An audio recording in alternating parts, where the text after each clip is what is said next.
লঙ্কা ফোড়ন দিয়েছে, পেঁয়াজ পাঁচফোড়ন শুকনো লঙ্কা ফোড়ন দিয়ে তারপর পেঁয়াজ দিলাম।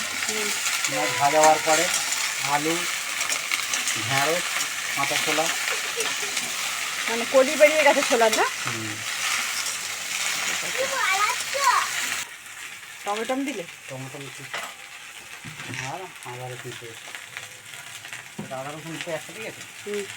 এই যে আদা রসুন পেস্ট, আদা রসুন পেস্ট দেওয়া হলো। একসাথেই আছে, আদা রসুন দুটো একসাথেই আছে। আদা রসুন পেস্টটা একসঙ্গেই আছে।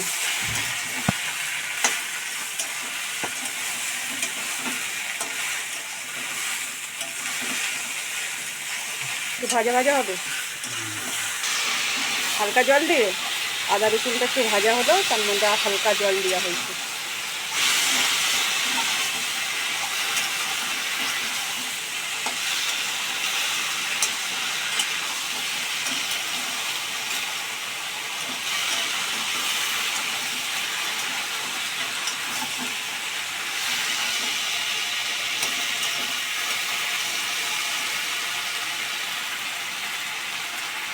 নুন দেবো,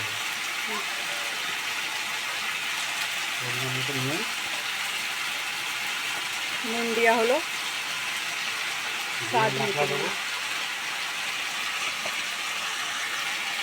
নুন দেওয়া হয়েছে।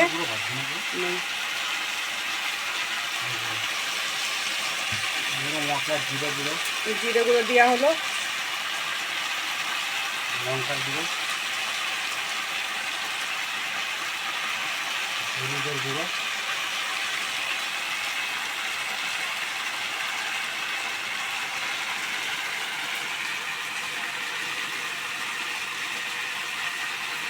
ধনে গুঁড়ো হবে, আর সামান্য একটু ধনে গুঁড়ো দিয়েছিলাম আগে।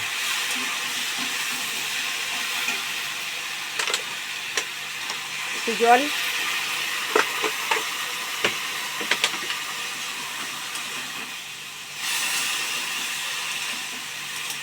ধনে, জিরে, লঙ্কা, হলুদ গুঁড়ো দিয়ে তাকে কষানো কষানো হচ্ছে।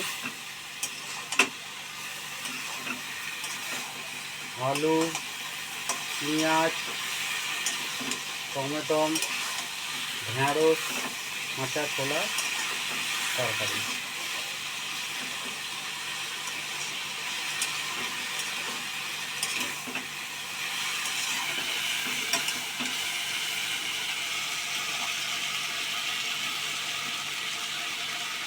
এটা একটু ভাজা ভাজা হবে,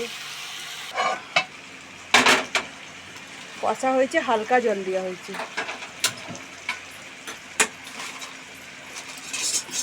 তাহলে যাও, এই যে আমাদের আটা মাখা হয়ে গেছে, এই যে রুটি বেলছে।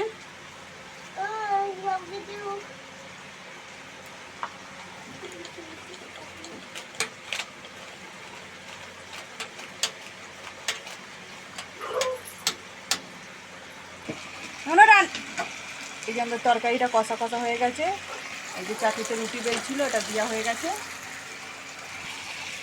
দেখতে পাচ্ছি আমাদের সবজিটা হালকা হালকা তেল ছাড়ছে।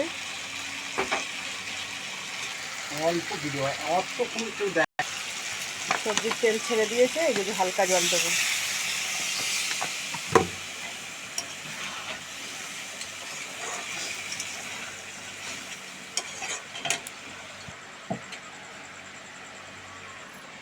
আমাদের সবজি রেডি হয়ে গেছে, বুঝো গেবি গেবি।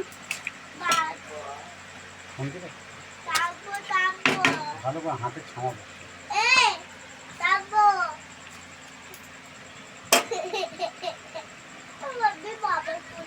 এই যে আমাদের রুটি পাতলা পাতলা।